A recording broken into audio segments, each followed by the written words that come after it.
le modèle du tabernacle dans le désert. Et comme je vous ai dit, ça se trouve au parc de Timna. Et c'est environ à 25 km au nord d'Eliad, dans le désert du Negev en Israël. Donc pour ceux qui voudraient aller là-bas.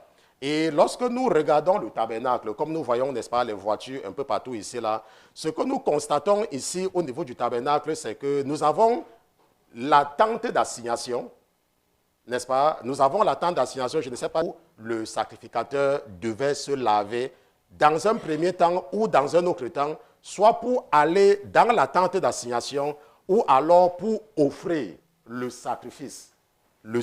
Ou pour offrir le sacrifice. Maintenant, ce que nous voyons ici, la première chose qui nous frappe, c'est que Dieu a mis devant sa maison l'autel des sacrifices. C'est pour cela que la Bible dit qu'on ne vient pas devant Dieu les mains vides. Ça n'existe pas. Parce que devant la tente d'assignation, il y a l'autel pour les sacrifices. Parce qu'il y a beaucoup de personnes, quand vous avez des problèmes, l'ennemi vous trompe avec le verset que vous avez appris dans le catholicisme, que gratuitement vous avez reçu et gratuitement vous devez donner. Il faut comprendre que Dieu a mis exprès l'autel des sacrifices devant sa maison. À chaque fois que tu veux venir en la présence de Dieu pour implorer, pour demander son intervention, il faut toujours avoir en tête que tu dois offrir. Le sacrifice, c'est quelque chose que tu dois comprendre, que ça se trouve devant Dieu. Et c'est visible, ce n'est pas caché. Il n'y a pas un autre sacrifice à l'intérieur, sauf une fois par an. Mais le sacrifice qui doit se faire, c'est devant. Donc, et c'est quelque chose que les chrétiens n'arrivent pas à comprendre. Et c'est pour cela que vous allez voir que vos prières, la plupart du temps, sont perdues et sont inutiles. Parce que vous venez devant Dieu avec la bouche. Ce n'est pas une question de donner beaucoup. Parce que même quand tu dis que tu n'as pas, tu manges quand même. Ça veut dire que tu peux sacrifier une journée de nourriture pour sacrifier à l'Éternel. Parce qu'il dit clairement que personne ne doit se présenter devant lui à vide. Et il faut que ce soit quelque chose qui est compris. Amen. Je voudrais que vous compreniez cela et que cela rentre très bien. Maintenant, lorsque nous continuons ici, là, ce que nous constatons également, c'est que tout ce qu'il y a devant le tabernacle est en bronze ou en airain. N'est-ce pas? Tout ce qui est devant, c'est en airain. Un matériau moins cher. C'est moins cher que de l'or, parce que nous allons comprendre l'importance tout à l'heure. Et lorsque nous avançons, nous voyons que cette course, n'est-ce pas, est faite de cette façon. Il y a les détails dans la Bible à partir de Exode chapitre 25. Tu peux lire Exode chapitre 25 jusqu'à 35 et puis tu pars, n'est-ce pas, d'un certain chapitre jusqu'au verset 40. Et ça, c'est, n'est-ce pas, l'arbre qui produit le bois de Sittim, que la Bible parle, n'est-ce pas, le bois d'acacia, parce que c'est un bois très résistant. Et nous voyons ici là que la hauteur de la barrière, c'est au moins 2 mètres. Donc il n'y a pas moyen de guetter. N'est-ce pas? Il n'y a pas moyen de guetter, c'est bien couvert. Et nous avons vu que cela montre, n'est-ce pas, que notre corps doit être bien couvert. Nous devons apprendre à bien nous habiller. Parce qu'il y a des chrétiens qui s'habillent très mal. Il y a des chrétiens qui exposent leur corps. Rappelez-vous que ça, c'est la demeure de Dieu dans le désert. Et Dieu, ça, quand tu es dehors, tu ne vois rien à l'intérieur. Parce que c'est grand. Parce qu'il y a des chrétiens qui s'habillent jusqu'à ce que ça dessine leur forme. N'est-ce pas? Maintenant, nous voyons qu'il y a des choses qui sont visibles dans le tabernacle. Comme nous avons vu la cuve des reins et l'autel des parfums. C'est visible. C'est comme tes yeux et ton visage peuvent être visibles. N'est-ce pas? Ça peut être visible. Et nous avons vu que ce qui est visible est moins précieux. Et nous allons voir qu'il y a des choses plus précieuses dans la maison de Dieu. On se comprend. Et quand nous continuons avec la visite, n'est-ce pas, de ce tabernacle, avec les mêmes dimensions, nous voyons qu'il y a une porte d'entrée, n'est-ce pas? Ces portes d'entrée, bien sûr, ce sont nos yeux, n'est-ce pas? Parce que tes yeux, c'est tout ce que tes yeux voient. Et la couleur est là. Je ne vais pas m'attarder sur les différentes couleurs parce que nous n'avons pas trop de temps, parce que c'est notre service du dimanche. Nous allons partir un peu rapidement. Donc, vous voyez, comme vous voyez là, n'est-ce pas, ça nous montre la structure et la construction. C'est que ceux qui sont ici, je n'ai pas envie de vous cacher pour que vous ne voyez pas bien.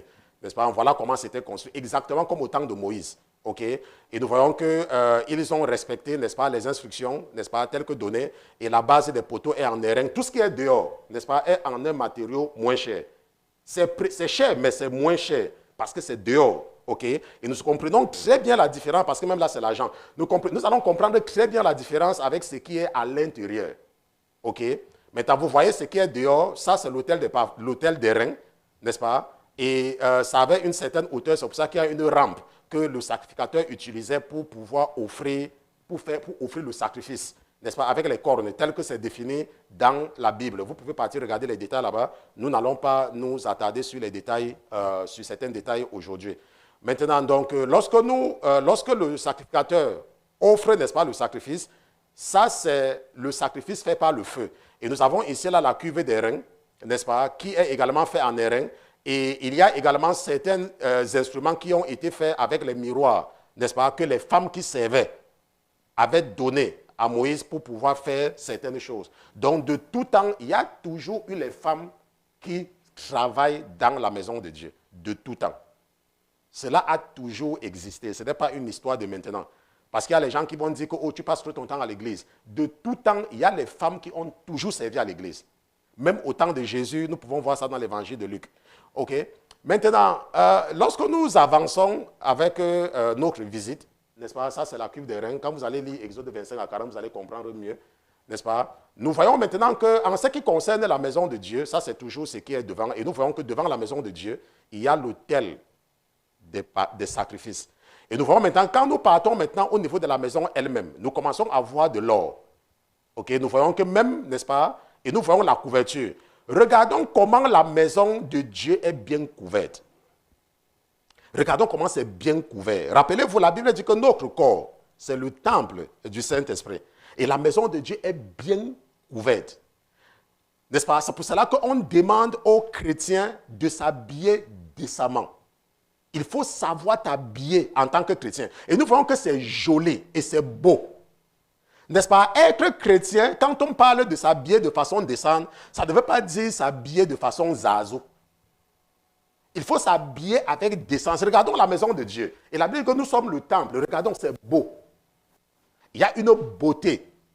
N'est-ce pas? Ça veut dire que quand tu es un chrétien, tu dois savoir t'habiller. Mais tu ne dois pas exposer ton corps. Parce que tout ce qui est à l'intérieur, et nous allons entrer maintenant à l'intérieur de la tente d'assignation, n'est-ce pas? Rappelez-vous que c'est la demeure de Dieu.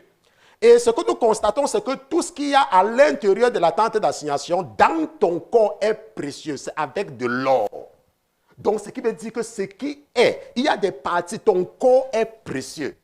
Et tu n'exposes pas ce qui est précieux. Tu ne t'habilles pas avec les démembrés ou avec des jupes où on voit ta cuisse ou avec les pantalons qui te serrent et on voit comment tes formes sont dessinées. Non, c'est précieux.